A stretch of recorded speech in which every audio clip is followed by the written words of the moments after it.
Video வந்து பேச்சுலர்ஸ்க்கு ஹெல்ப்ஃபுல்லாக இருக்கும். ஒரு இண்டக்ஷன் ஸ்டவ்வில் தற்போதைய சூழ்நிலைக்கு ஏற்ப மாதிரி இண்டக்ஷன் ஸ்டவ்வில் ஒரு ஹெல்த்தியான லஞ்ச் மெனு எப்படி செய்யறதுன்னு தான் பார்க்க போகிறோம். இன்கேஸ் அம்மாக்கள் பார்க்குறீங்கன்னா வெளியூரில் இருக்க உங்கள் பசங்களுக்கு ஷேர் பண்ணுங்கள். வாங்க வீடியோக்குள்ளே போகலாம். அதாவதுங்க முதல்ல ஒரு நல்ல ஹெல்த்தியான மெனு தான் பண்ண போகிறோம். ஒரு ஈவினிங் ஸ்நாக்ஸ்க்கு சுண்டலும் கையோட வேக வச்சுட்டு அதிலே பருப்பு போட்டுடலாம். சாதம் சிம்பிளாக ஒரு டால், அப்புறம் வந்து ஒரு காய் தான் லன்ச் மெனுங்க. உங்களுக்கு என்ன அந்த சாதத்திலே கூட முட்டையை வேக வச்சுக்கலாம். இப்போ ஒரு சுண்டல் முதல்ல வேக வச்சிடலாம். பச்சை பயிர் நல்லா இந்த இது மாதிரி எதுனா ஒரு டம்ளரோ இல்லை எதுனா ஒரு பாத்திரமோ நீங்கள் வச்சுக்கிட்டிங்கன்னா இதில் எல்லாமே அளந்துக்கிட்டிங்கன்னா உங்களுக்கு டே டு லைஃப்பில் ஈஸியாக இருக்கும். இதில் வந்து நான் ஒரு 1/2 டம்ளர் போட்டிருந்தேங்க. இப்போ இதை கழுவி முதல்ல இதை வேக வச்சுட்டு இது வேகிறதுக்குள்ளே நம்ம பருப்பு அரிசியெல்லாம் கழுவி ஊற வச்சிடலாம்.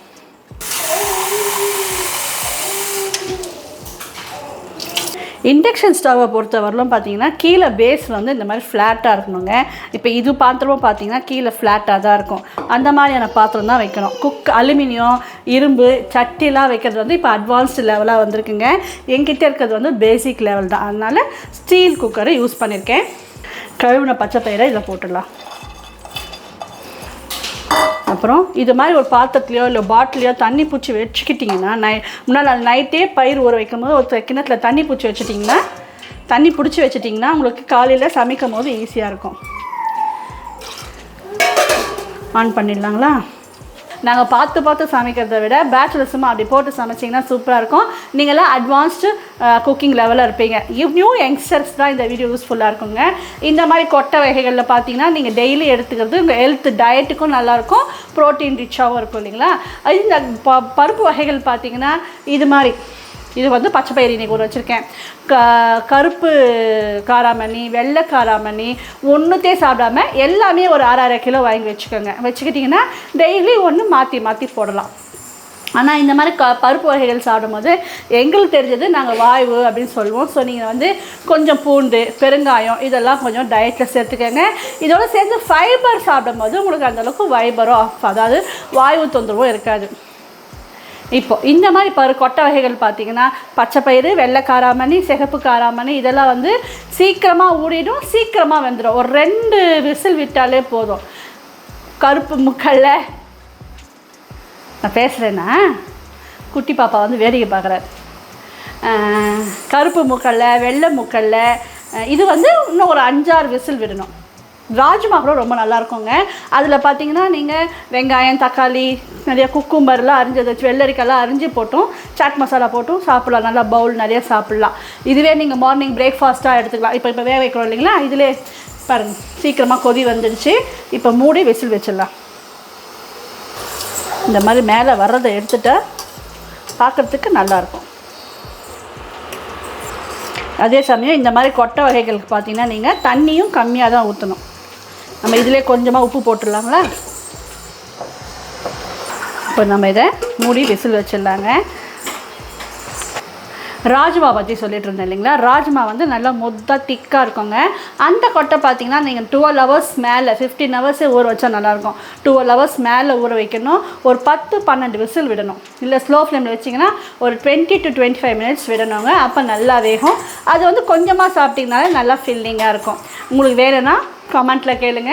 அந்த கொட்டை வகைகள்லாம் ஒரு தாட்டி அடுக்கி வச்சு எது எப்படி இருக்கும் அப்படின்றத நம்ம பார்க்கலாம். இப்போ இதுக்கு வேகட்டுங்க. இது வேகிறதுக்குள்ளே நம்ம வந்து அரிசி கழுவி ஊற வச்சிடலாம். ஊறுனா நல்லா சீக்கிரம் வெந்துடும்.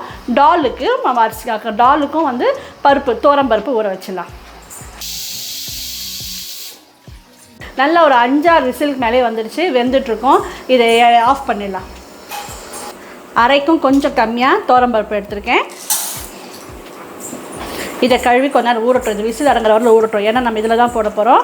அரிசி கழுவிட்டேங்க. நான் அரிசி வந்து இதில் நல்லா கோபுரமாக போட்டிருக்கேன். இந்த அளவு பார்த்திங்கன்னா திட்டமாக சாப்பிட்டிங்கன்னா 2 பேர் சாப்பிட்லாம். தாராளமாக சாப்பிட்டிங்கன்னா ஒரு ஆள் சாப்பிட்லாம். அப்புறம் இன்னும் கொஞ்சம் எக்ஸ்ட்ரா இருக்கும். அந்த அளவுக்கு நான் போட்டுருக்கேங்க. இப்போ இதை கழுவி ஊற வச்சிடலாம்.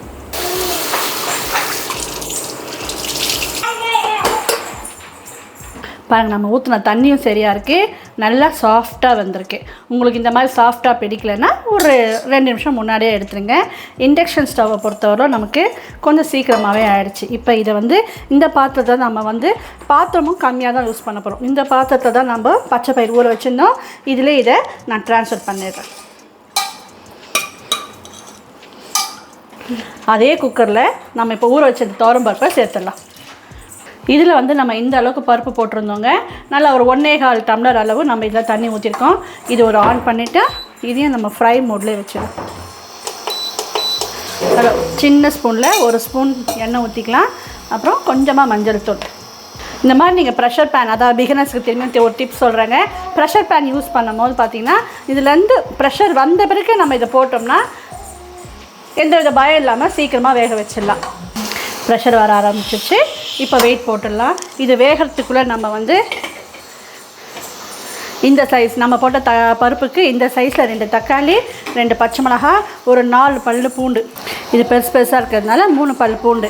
இதை உரித்து தட்டிக்கலாம். இதெல்லாம் தக்காளி குட்டி குட்டியாக அரிஞ்சிக்கிட்டு இதை வந்து நீட்டாக அப்படி கட் பண்ணி வச்சுக்கலாம்.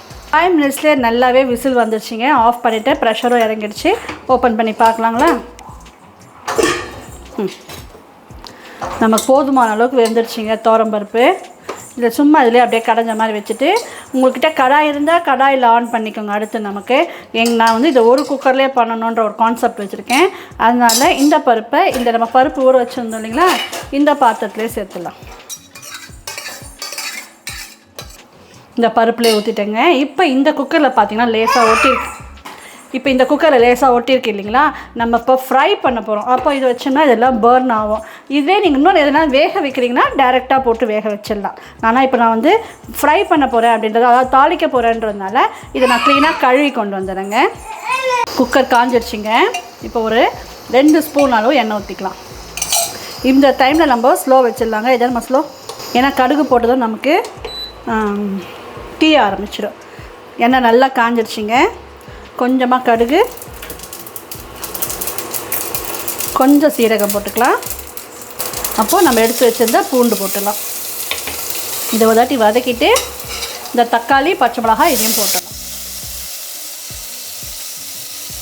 பெருங்காயம், இந்த பெருங்காயம், பூண்டு இதெல்லாம் வந்து உடம்புக்கும் நல்லது. நமக்கு அந்த டாலுக்கு நல்ல ஃப்ளேவரும் கொடுக்கும். இந்த தக்காளி கொஞ்சம் ஸ்மாஷ் ஆகிற வரல வதக்கிக்கலாம். நான் இப்போ கொஞ்சம் ஆய் வச்சுக்கிறேன். இதுலேருந்து ஒரு 80% அப்படியே இதில் போட்டுடலாம். இது கொஞ்சமாக நிறுத்திருக்கேன், ஏன்னா இந்த அவரைக்காவை இதிலே போட்டு வறுக்க போகிறேன். உங்களுக்கு வேறு ஒரு கடாய் இருந்ததுன்னா அதில் தாளித்து கொட்டிட்டு வதக்கி இதை போட்டுட்டு நீங்கள் அந்த கடாயிலே இதை பண்ணிடலாம். இப்போ நம்மளோட டாலில் எல்லாமே போட்டுட்டோங்க. அதாவது இது சாம்பார் இல்லை, டால், நார்த் இந்தியன் ஸ்டைலில் ஒரு டால். இப்போ நம்ம இதுக்கு உப்பு போட்டுடலாம். இது ஒரு கொதி வரட்டும். இது இந்த கன்சிஸ்டன்சியில் இருந்தால் கரெக்டாக இருக்குங்க. இப்போ இதை புளிப்புக்குன்னு பார்த்தீங்கன்னா, இதுக்கு புளிப்புன்னு பார்த்தீங்கன்னா தக்காளி தான். நான் ஆல்ரெடி சொன்ன மாதிரி இந்த பேஸும் ஃப்ளாட்டாக இருக்கிறதுனால வச்ச உடனே கொதி வந்துடுச்சு. பாருங்கள், காட்டுறமா, வச்ச உடனே கொதி வந்துடுச்சு. இந்த புளிப்பு எனக்கு பத்தாதுமா அப்படின்னு நீங்கள் நினச்சிங்கன்னா கடைசியாக லெமன் கொஞ்சம் பிழிஞ்சுக்கோங்க. இல்லைன்னா புளி இருந்தால் ஒரு ட்ராப் போட்டுக்கோங்க. இப்போ கொத்தமல்லி, கருவேப்பிலை போட்டுட்டா சூப்பராக நம்மளோட நார்த் இந்தியன் ஸ்டைல் சிம்பிளான ஒரு டால் ரெடி. எனக்கு இந்த மாதிரி இவ்வளோ சப்புன்னு இருந்தால் பிடிக்காதுன்னு நினச்சிங்கன்னா இந்த அவரைக்காலே 4 போட்டு சாம்பார் மாதிரியும் தாளிச்சிக்கலாம். நல்லா கொதிக்கணும். அப்போ தான் உங்களுக்கு ஈவினிங் மிச்சம் இருந்தாலும் நீங்கள் ஒரு தோசை ஊற்றிக்கினா கூட இதை தொட்டு சாப்பிட்டுக்கலாம், கெட்டு போகாமல் இருக்கும். நல்லா கொதி வந்துச்சு பாருங்கள். இறக்கிட்டு திரும்பி இந்த குக்கரையே மேலே வச்சிடும். பாத்திரம் எடுத்தால் தானே ஆஃப் ஆகிடுது. பாத்திரம் போடி, இது பேசிக் ஸ்டவ் தாங்க, ஆனால் அவ்வளோ பர்ஃபெக்டாக இருக்குது. நான் இண்டக்ஷன் ஸ்டவ்வை பற்றி கேள்விப்பட்டிருக்கேன். மற்ற வீடுகளில் இருக்கும் போது, எங்கள் அம்மா வீட்டில் இருக்கும் போதோ இல்லை எங்கள் சித்தப்பா வீட்டுக்கு போகும்போதெல்லாம் யூஸ் பண்ணியிருக்கேன். நான் ஓனாக வாங்கி யூஸ் பண்ணதில்லை. இப்போ நம்ம அரிஞ்சு ஆல்ரெடி கொஞ்சம் இந்த தாளிப்புலாம் இருக்குங்க. இதே போதும். அரிஞ்சு வச்சிருந்த அவரைக்காவை இதை சேர்த்துலாம். தாலும் முடியாச்சு. இதை போட்டு வதக்கிட்டு இப்போ இந்த அவரைக்காய்க்கு தேவையான அளவு உப்பு, காரம் போட்டுக்கலாம். இந்த மாதிரி ஃப்ரை பண்ணும் போது இதை ஸ்லோ வச்சுருங்க, இல்லைன்னா அடி பிடிக்குது. சின்ன ஸ்பூனில் இந்த ஸ்பூன் அளவு தான் காரம் போட்டிருக்கேன். ஏன்னா இந்த மாதிரி காய்கள் நீங்கள் நிறையா இன்டேக், அதாவது இப்போ அப்படியே பேக்கில் போடாமல், இப்போ எல்லா பேச்சுலர்ஸும் யங்ஸ்டர்ஸுமே வந்து நீங்கள் வந்து இதை முதல்ல போட்டுடலாமா வாங்க, ஏன்னா அடி பிடிக்குது. கொஞ்சமாக மஞ்சள் தூள்,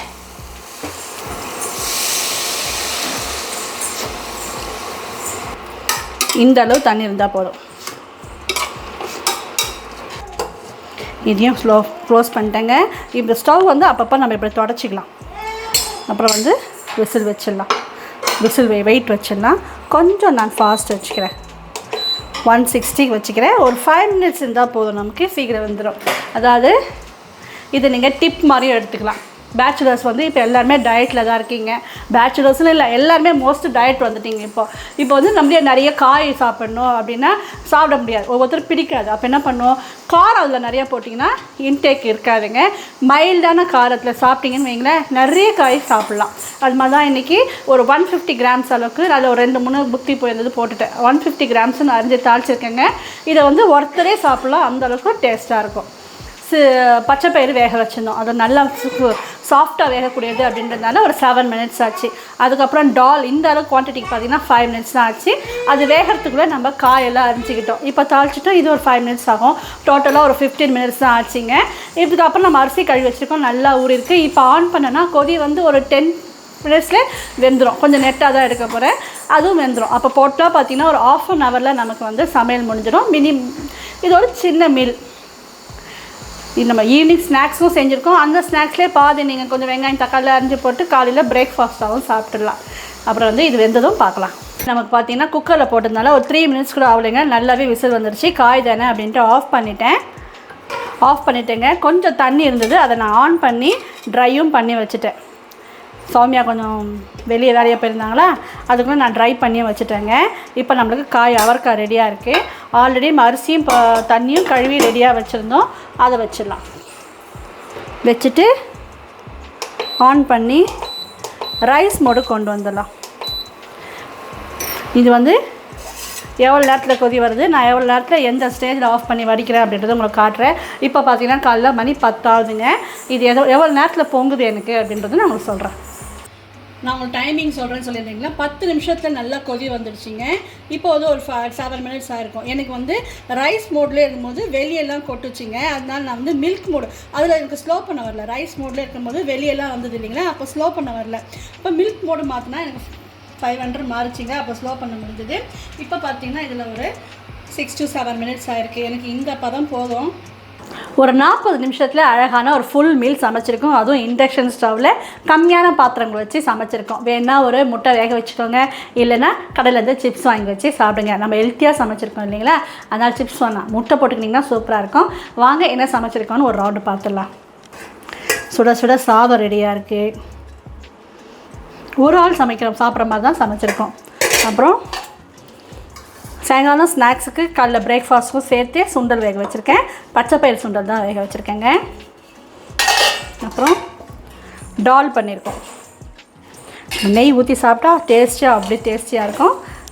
ஃபைபருக்காக அவரைக்காய் பொரியலும் பண்ணியிருக்கோம்.